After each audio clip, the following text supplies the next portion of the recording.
Welcome back to the Joel Fernandez Show. I'm your host, Joel Fernandez. And today I want to jump right into the cards because today I have a lot of interesting things to say about what we'll be discussing today. The first card actually is the Ark of the Covenant. Now, the Ark of the Covenant is the ark that Moses and the Israelites made in the wilderness after they left Egypt, which had like some supernatural, really powerful qualities to it. But interestingly enough, it's been a topic of some debate historically by governments and some sort of like powerful people that have been after it. Like even Indiana Jones, the movie, makes fun of it. We have the Nazis and we see the demonstration of power at the end. And it basically is this pillar of fire that is able to just kill a man on contact. But what kind of power is embodied in this that it would make so many people interested in it at such a high level of government, enough to keep the populace and the majority of people unknown to such things that are part of our history, right? But the card has a few interesting things to say. Maybe we'll be able to discern a bit more from the card. Write down the name of one of your groups and put it under this card. If that group is destroyed, reveal the note. So you don't know who has the protection of the ark until they're destroyed, and then the other person that, of course, destroyed them is destroyed. This is how the protection kind of works. This is how the Israelites had this. It was at their disposal, but by description, it was a conscious thing that literally chose to be there. So wherever it chooses to be is where it's supposed to be. And what's going on right now is what's supposed to go on right now. What's going on is specifically related to the state of being that consciousness is at a whole, but we embody that whole as individuals. Fractally, of course. Back to the card.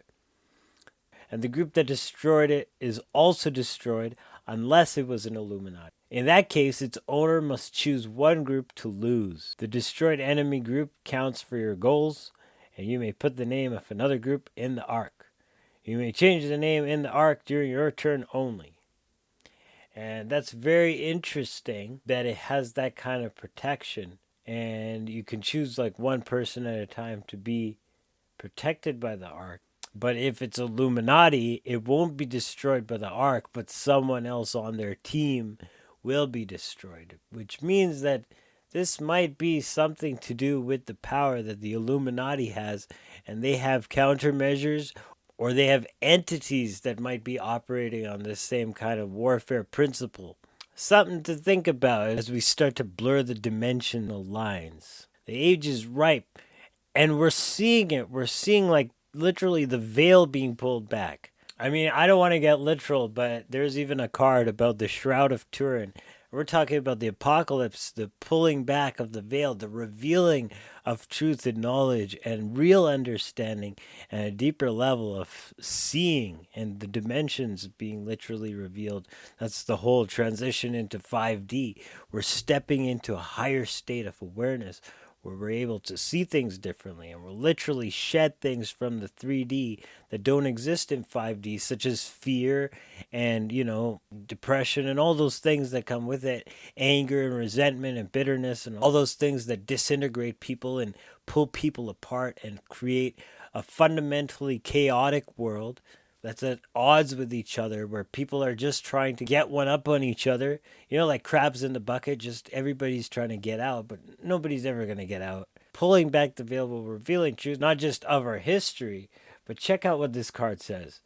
The one in the museum is a fake. The real one is far away, the center of nightly rituals. I don't need to talk about the rituals of the Illuminati, especially what's been come to the light over the last little while. I don't even need...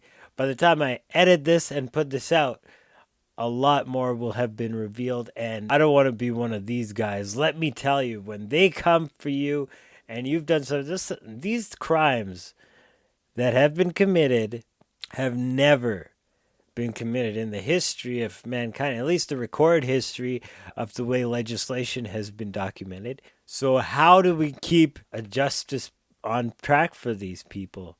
What do we have to do? What do we have to see? And that's why I'm saying when justice prevails, we're going to see something unfold. And it has to. It has to. It doesn't mean we're already seeing it. We're seeing the dirt come to light like never before. It's changing dramatically and we're moving forward. It's only accelerating. We break that barrier. We've broken that barrier and now we're seeing the effects ripple out into the physical reality. And it's showing as the exposure of small things, and then the really deep stuff is starting to expose.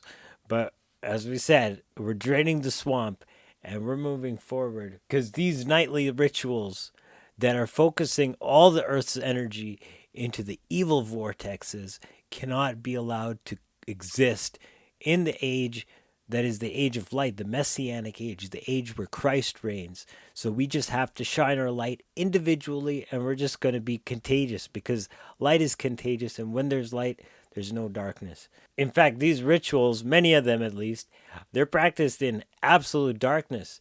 And if there's even a shred of light, that's a sign. That's a sign. Do not perform the ritual. Call it off because there are other forces here.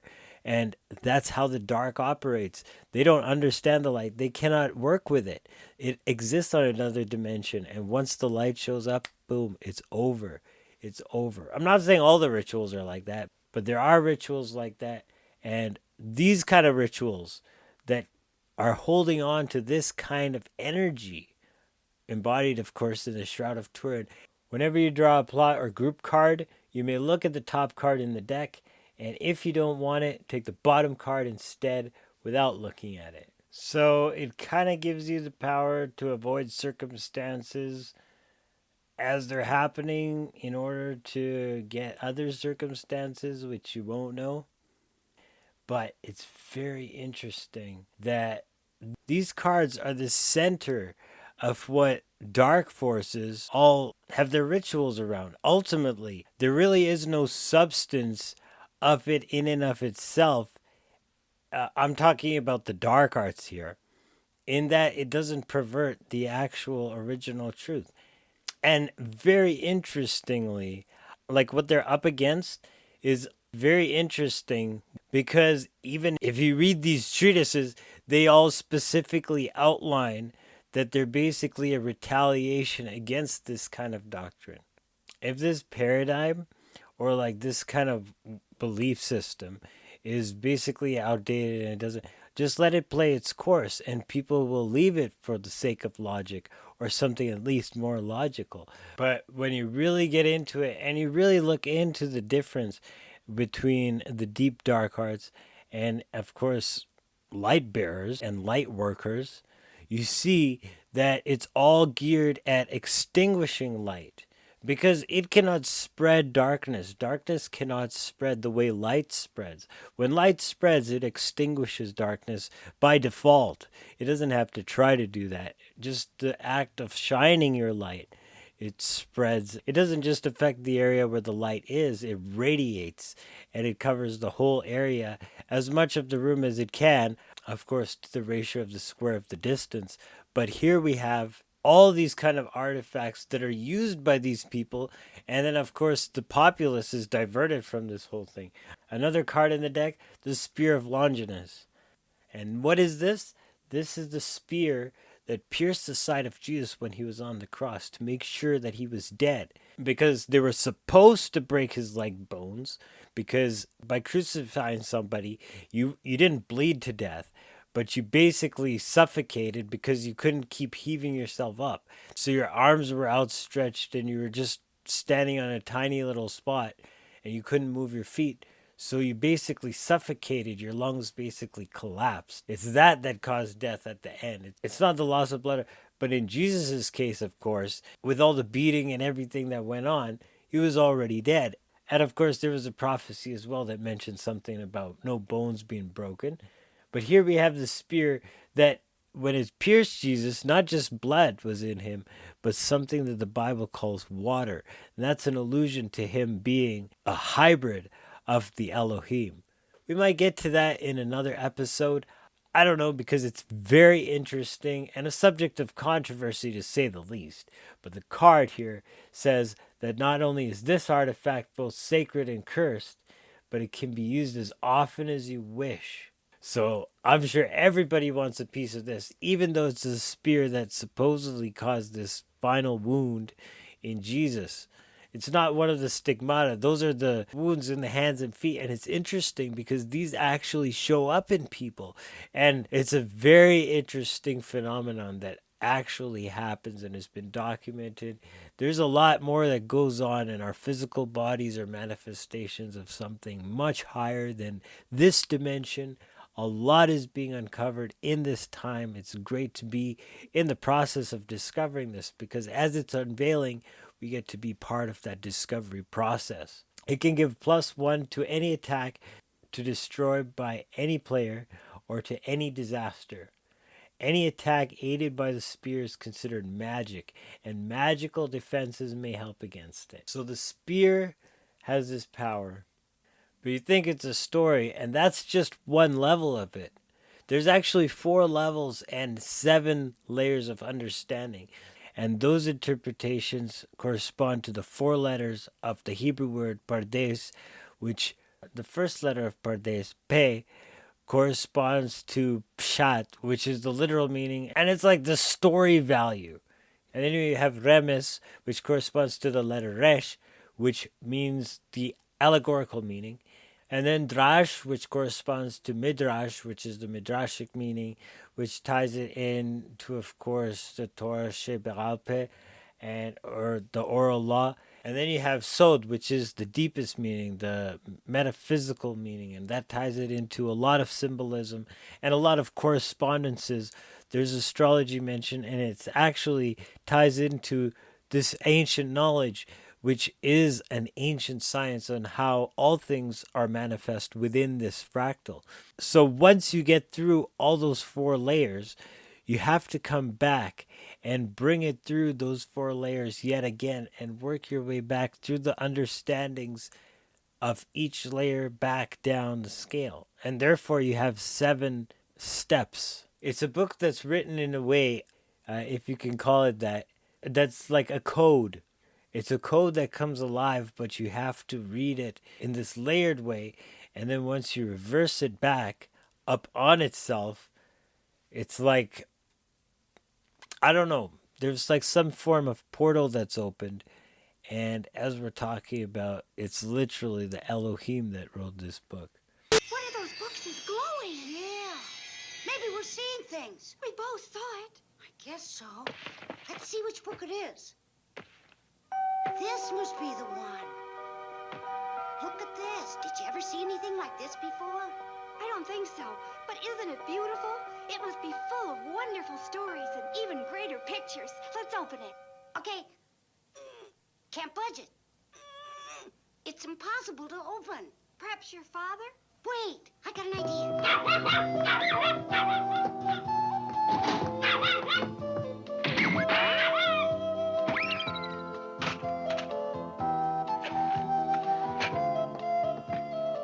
Now we'll see which of us is stronger.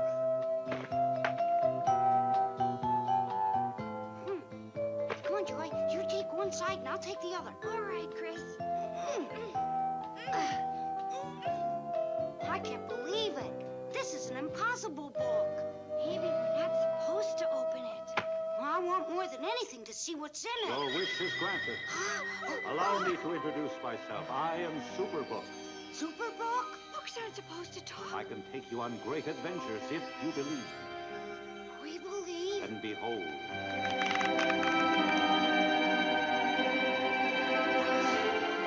This is represented in the deck by the Necronomicon. H.P. Lovecraft wrote about this book in his books, but it's like apparently this grimoire of death, which I'm sure some of these people that are starting to be swept out, drained out, They would have liked to get their hands on such a thing. Does it exist? Was he writing about such a real book? Or was he writing fiction? That's still a debatable subject. But as more is unveiled, maybe I don't want to speak too early with what's being unveiled now. The time is the dawning. We're seeing the light unfold. We're seeing the sunrise in society. This cannot be stopped. This clock cannot be turned back. Can you turn back the sun? Much less can we turn back this clock. Creepy old book? I thought it was just a story, but it's real. No, it touched me. Link this card to a violent or magic group. That group's power is doubled, but if it ever rolls an 11 or 12 on any action, it is destroyed. The Necronomicon is not destroyed, just unlinked. The destroyed group counts towards your victory conditions only if you are the servants of Cthulhu. As you can see, the dark forces really like this book. And the dark forces have only that which perverts what's good. There's some pretty crazy stuff out there. And as starseeds, of course, we know the transdimensionality of beingness. And we see that there's, of course, more to reality than this physical world. And we can actually interact with it with our own awareness, on a minor scale, at least up until this point, have been able to cause things like minor manifestations. As we start to practice, we start to accelerate that, and we start to get more and more major ones, even ones that we've set forth long time back when they couldn't come to pass so easily. Now they're starting to snowball, and we're starting to see like a harvest bringing in those sheaves.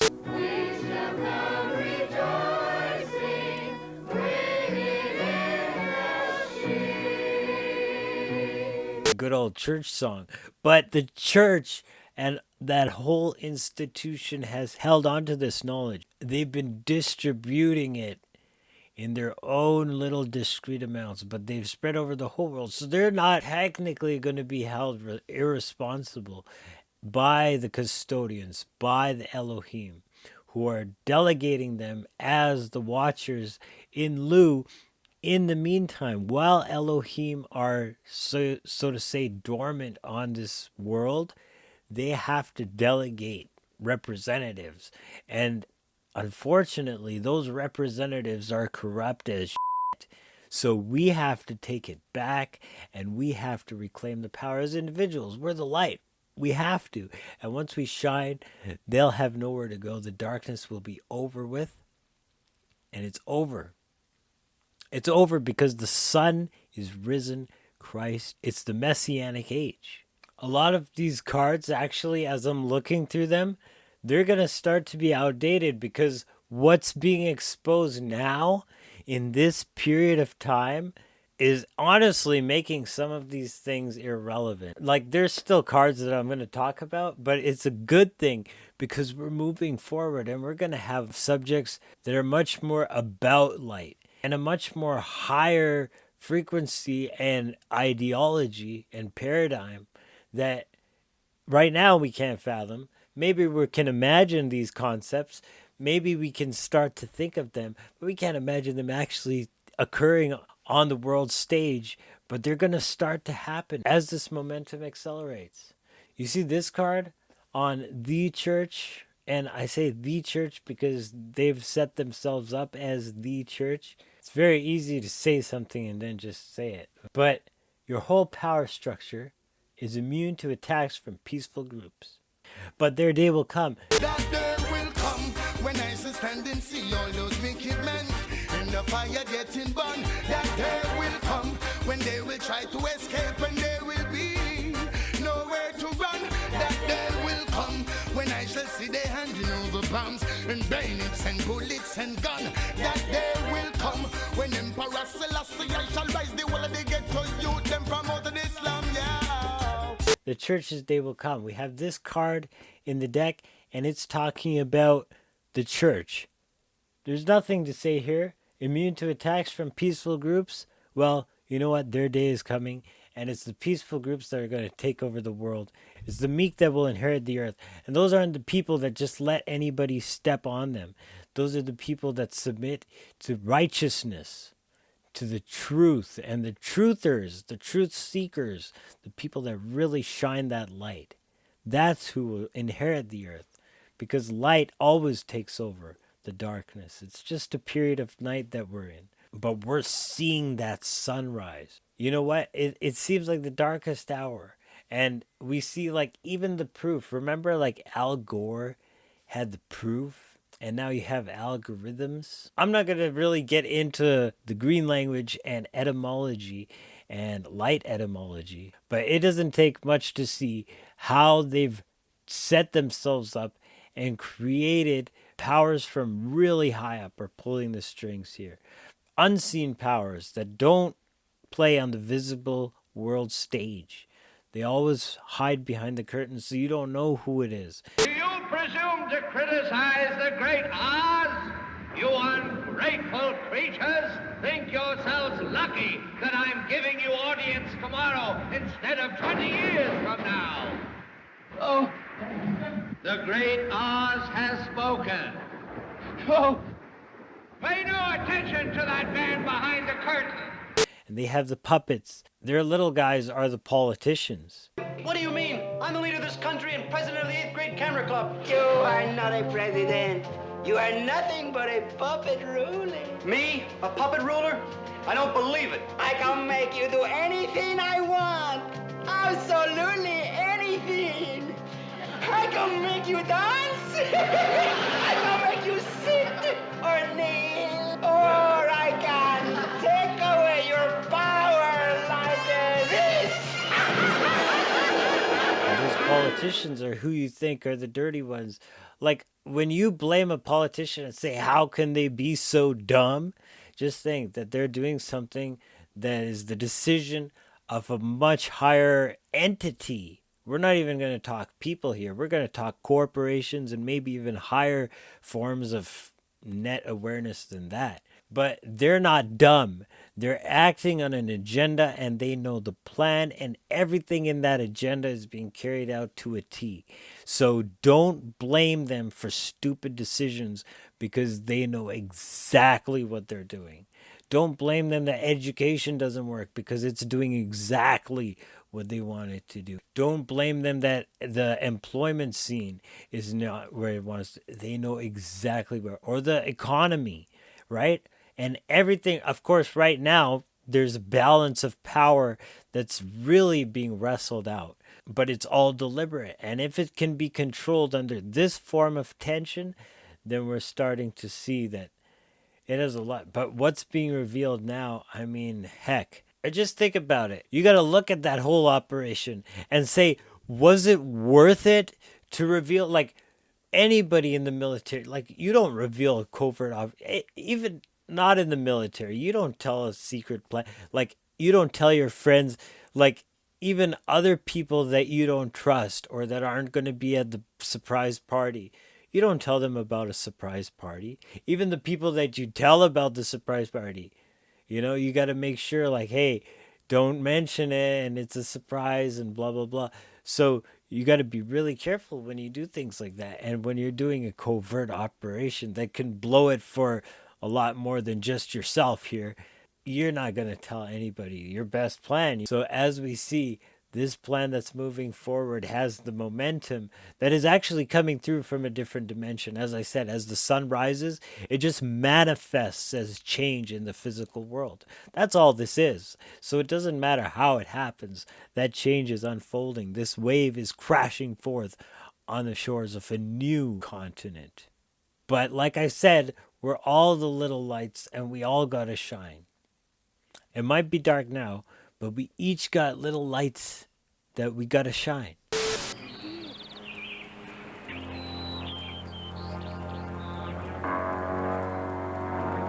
Have you ever wondered what it would be like if there was no sun?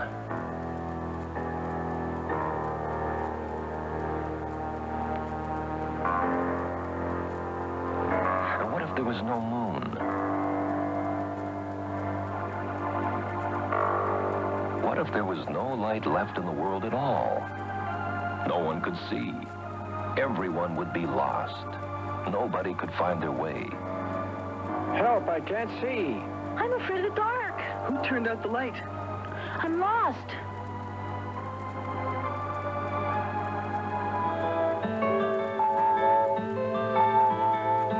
God is light.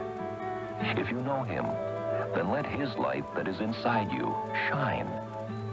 You may wonder what difference one little light can make. But remember, even the tiniest little light is stronger than all the darkness. So, shine. Because as long as there is light left shining, people will see it and find their way back to God.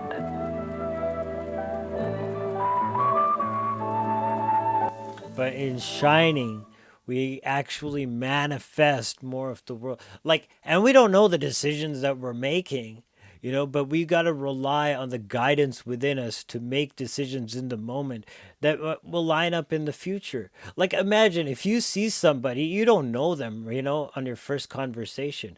But if you get to know them at first, that second conversation is going to be, if you don't have that first conversation, you literally cut those strings and you don't know where those strings could lead, so it's very intricate. I learned this over time. And of course, you want to connect with everybody, but you realize you got to rely on that guidance. And sometimes that guidance leads you away from people. And you realize that over time, certain strings have been cut or certain paths have been averted from for the choice of other paths. And you can't bridge the gap by then, but it's too late. And you realize that that's the road that you've been led. If you've been relying on that, if you've been allowing that inner consciousness or that inner guidance to guide you, mind you, of course, if you run from it, you increase the tension, and you increase the tension not just in you, but in the events that unfold around you, in your relationships, in your situations, in your life experience. So, of course, it serves us all to follow that inner guidance, to follow that inner peace in each decision. Because imagine, David didn't know what decisions he would have to make when he went to fight Goliath. All he knew, his dad's telling him, take food out to the field, right? For your brothers, they're at battle. Take food out for them. He didn't know that he would kill the giant, but he knew that Samuel said that he would be king. He could have said, hey, Dad, what do you want with me? I'm the next king here. You have no right to tell me just to take food of my brothers. And can you imagine if he didn't do that and then he wasn't set up for Goliath? 17 a cross, an object that burned continually in the wilderness. Let's see. Yes, bush. Yeah, burning bush. All right. Burning bush. Yeah. Daddeth, I've putteth all the sheepeth in the sheddeth. Wouldst thou haveth me, thy soneth, to doeth, bone of thy bone and flesh of thy flesh, in this the 10th hour of the day? All right, Davy. Cut the King James. Sorry, Dad. Who is King James anyway? Never mind. He hasn't even been born yet. Listen, I got a request of you, son. What now, Dad? I want you to take these shekels, and I want you to go down to McDonald's. I want you to get some McManamuffins, some Mr. Lock Nuggets, and about 7 cubit pounders, and take them down to your brothers. But why, Dad? Why? What do you mean, why? They're hungry. It's lunchtime, and they're down there fighting a battle. Dad, I got to tell you something. I'm getting really tired of being the errand boy for this family. Errand boy? You're not errand boy. You're Davy boy. And get that lunch down to your brothers and then get back here quick. You've got to get to work on your Psalms. You still have 138 of them left to do. Doesn't Dad know that I'm called and anointed to be king of Israel? I've got better things to do than being an errand boy and a servant to my brothers. Let's see. Oh, man, I got to do things like ponder the Middle East crisis and work out military strategy. Ooh, and then there's that new girl down the block. Yeah, gotta give her a call, Bathsheba. Yeah, I gotta give her a call.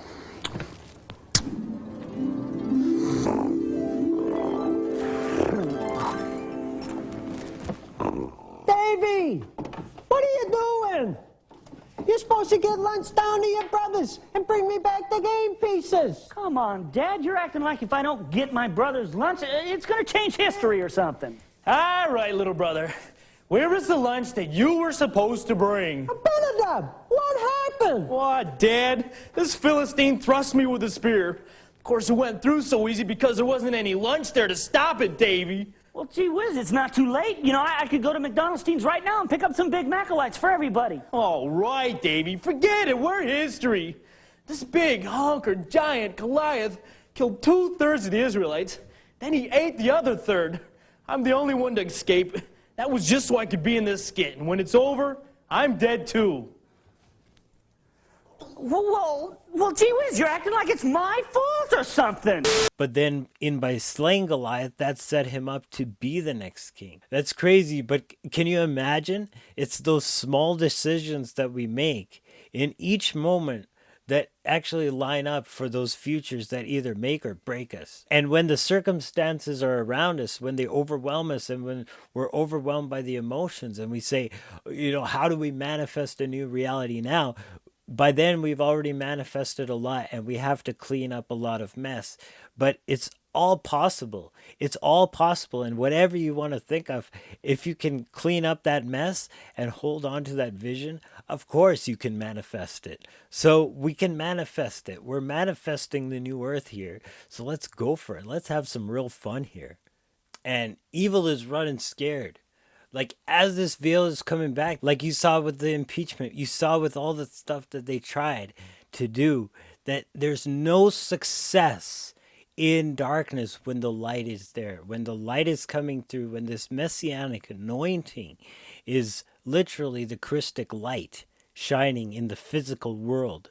That's what we call it. It's all the same concept. It's just a fractal holographic manifestation of one and the same thing.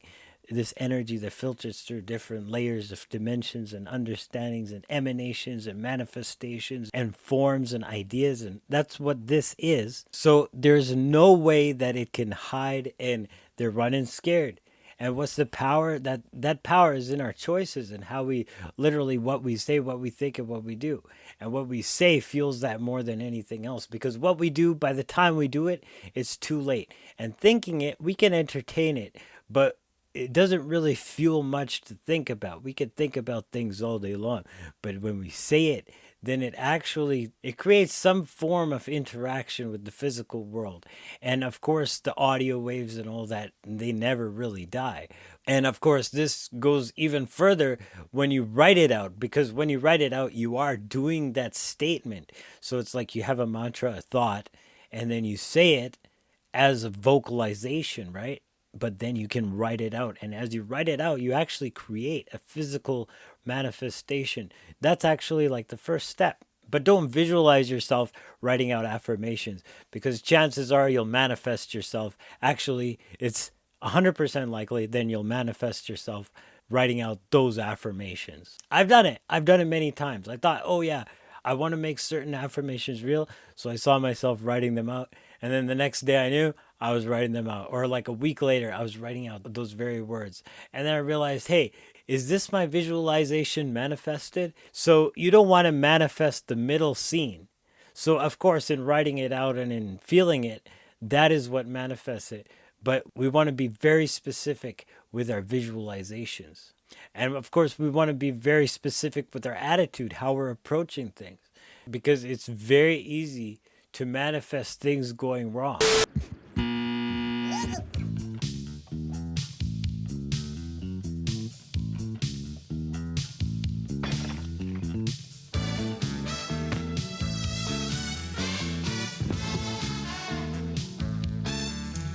Very easy to manifest things going wrong, especially when you're coming from a state of lack and you don't know that you're wanting something. You're pushing that noodle. You're trying to make the physical reality match expectation that you have in your ego, but you don't realize that you're following a true magnetic vision. That's the state of being that's actually resonating from within you. That's literally what manifestation is, but people get it confused with egoic desires. That's not to be blamed, because in the world that we live in, we're inundated with just sensory input. So we can't blame people for being misled. But once you come to that knowledge, you have to keep coming back. It just keep coming back. It just keep honing the state of being, because really that's the only thing you can take with you, because that's what existence is in eternity. But none of the physical reality lasts, outside this physical experience anyway. It's like the Matrix. But how do you manifest things going right when you're just totally inundated? You have to have a state of faith. You have to see that vision. By having that state of the vision fulfilled, Paul even says to rejoice. But that's to rejoice in that awareness, that vision. Once you perceive it real, that's the joy of the Lord. That knowing of the end from the beginning, seeing as if there's no time involved, and that all things are already complete and fulfilled. And whatever happened was for the benefit of what needed to happen in the future. As crazy as that might sound right now, but we have to have that faith, and we actually start to see more and more that, hey, okay, maybe this part of it was that for the better. And then a bit more of the veil gets pulled back, and we see another aspect of society might have been happening for our benefit in that long run of events unfolding, but we just didn't know it. And maybe it caused a lot of heartache during the process. Maybe. But maybe the reward at the end, there's some crazy stuff we're heading for. Like what's just being unveiled now at the beginning of this period, at the dawning of this period. I don't want to say that what will be happening for us at high noon, but we didn't know that we were in the Kali Yuga until it started to dawn, and we realized, hey, this is what the darkness looks like. Let's run to the light. Let's really dig out the truth. And oh my God, the truth is nothing. It's the total opposite of what we were told. Some of the stuff we were told to run from, some of the stuff that we were told to mock since, grade 1, since kindergarten. And it was in all the movies and all the stuff, all the subliminals and everything. But there's a reason for that. It's because of the controllers of this world don't want you to know the truth about not only, of course, this world, but the world is basically a macrocosm of the microcosm, which is you. As man is the measure of the universe, as above, so below, as within, so without. As awareness is, so too your bodily state manifests, and so too the state and affairs of the world. As we purge our awareness, as we awaken. I mean, just think of how many of you have recently awakened. How many of people you know have recently awakened. So a lot of people that we didn't expect to, because these events are forcing people to wake up. We're starting to see the puppets where they are. We're starting to see the corruption where it is. And it can't continue when the light's shining on it. It just can't. It has to be replaced by something more fitting. And that's all. That's all that's happening. But you want to weigh in on this, Daryl? Yeah, Joel, I think you have a point. These guys are really corrupt, and they're doing anything to get their agenda. But, I don't know what you had to say about evil and all that stuff about good versus bad. Like, I don't know how good these other guys are. I just know that when there's corruption exists in everybody, Everybody has the chance to be bought out and be corrupt. Some people don't get bought out. So in certain games, they might play cleaner than others. But I don't really believe in any of this Bible stuff. And I don't think that a lot of what she said about these legends and people, you talk about them as if they're historical characters. So I don't know about that. All I know is that, hey, if the corruption is being pulled back and it's going to be replaced by people of integrity, then I think that that's good. I think it's an exciting time to be alive. I mean, sure, it's been crazy, but if what you say is happening, then I'm sure that we're going to make it through. I actually agree with you on this one. So, yeah, that's all I have to say. So, yeah, maybe the corruption will be exposed, but I don't think like good will overcome evil anytime soon. I don't think that will ever happen. I think it will constantly be the way it is, and we're just going to see that unfold forever and ever. And that's just it. Because it's random. And everything's random. So, oh, that's interesting, Daryl.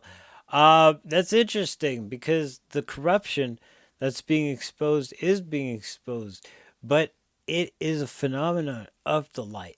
Light that shines in the darkness. And of course, the darkness cannot experience the light.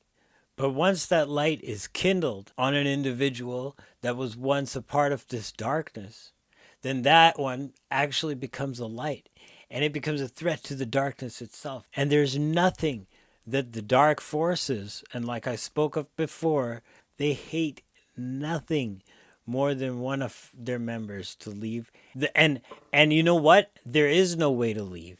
There is no way to leave because you become the sacrifices to pay off your debt.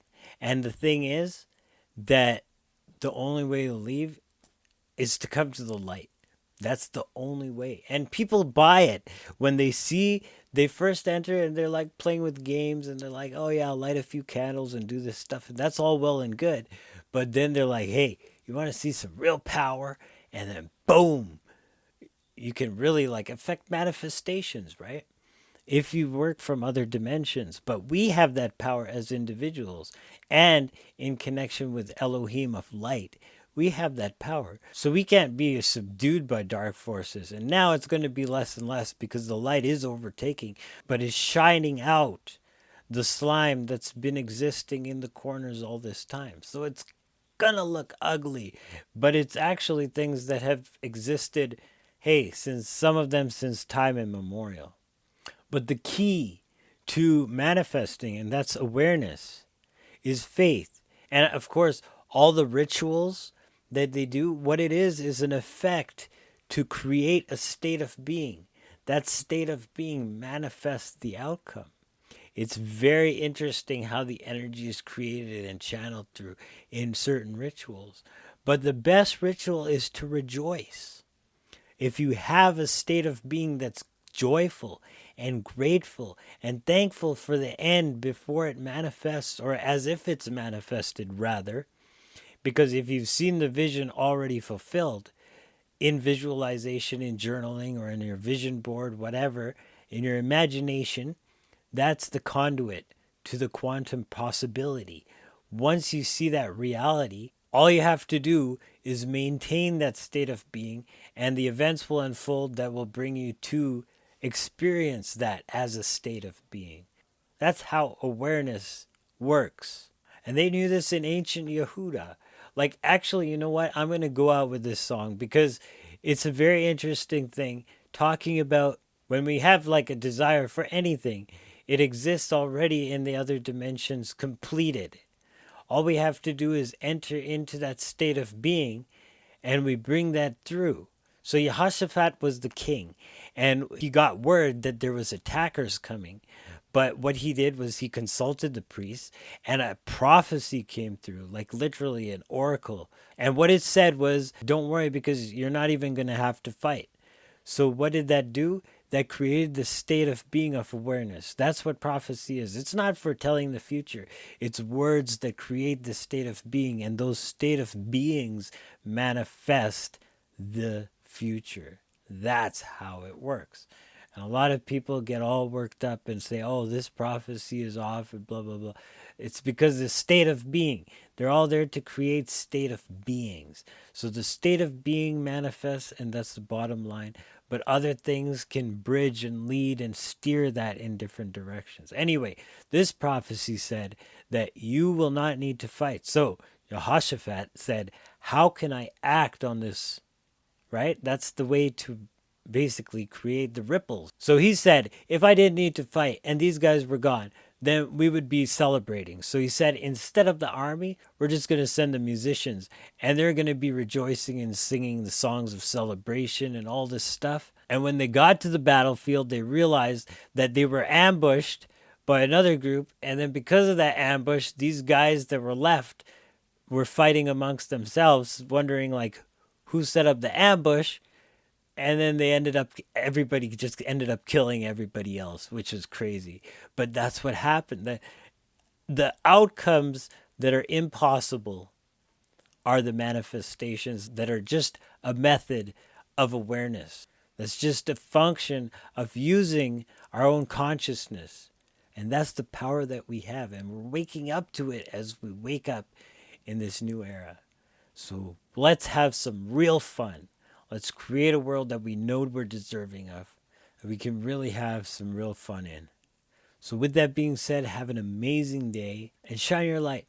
However it comes to you, however you really feel it shining forth, just do it. And if it changes from day to day, moment to moment, that's fine too. Just follow that inner guidance on each choice, and you'll see that they end up compounding, and the choices that you made lead you to choices that you can make in the future. And it's pretty cool as we move forward, moving into more of our ideal selves, we create more of the ideal world around us. So I'll see you in the next episode.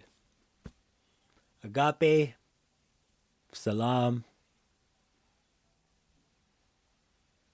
namaste.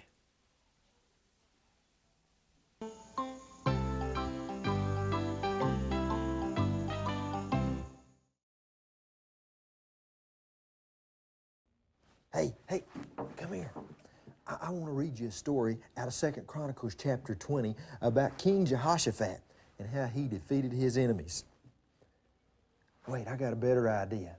Let's all close our eyes and go there right now.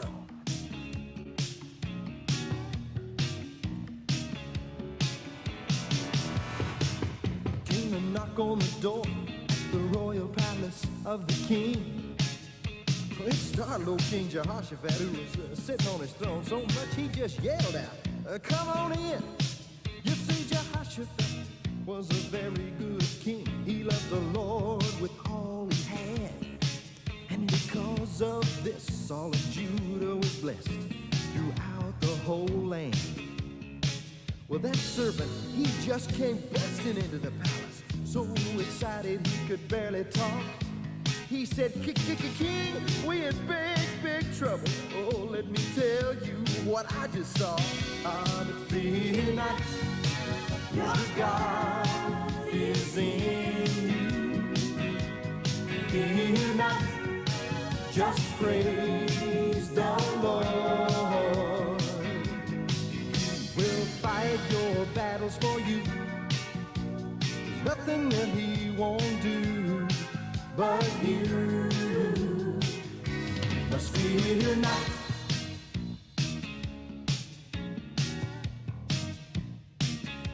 That fella said, "King, out in the Syrian plains, there are soldiers far as you can see. And they got spears and swords and horses and knives down at the sea by En-Gedi. Well, there's Moabites and Ammonites and all kinds of ites. And King, this don't look like no social call, huh? We're outnumbered about 100 to 1. I'm afraid they're gonna kill us all." Oh, King Jehoshaphat commenced to get mighty scared. Then he called all the people to pray. And God said, "You won't even need to fight in this battle. Just stand still and see salvation today. Fear not."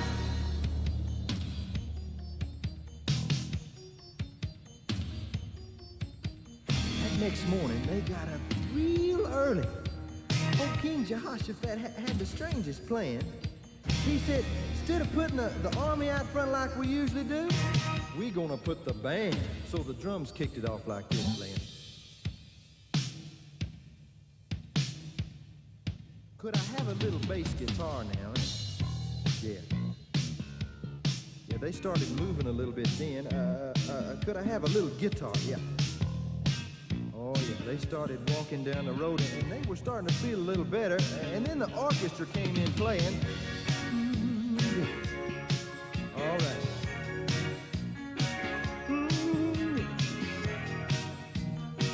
Oh, yeah. Then the choir started singing something like this. Praise the Lord. Praise the Lord. Praise the Lord. Praise the Lord. Pretty soon they were praising God so much that they just forgot about everything else. And as they turned the corner down by the wilderness, the guy in the front, he just let out a big yeah. As they looked down by the watchtower, they saw the strangest sight. There were hundreds and hundreds of enemy soldiers laying dead from a horrible fight. You see, when all those singers and musicians began to sing, praise the Lord of hosts ambushed that enemy army, 'cause his word is like a two-edged sword. So fear not, your God is in you. Fear not, just praise the Lord. He will fight your battles for you. There's nothing that he won't do but you. Fear not. Fear not. Fear not. Fear not.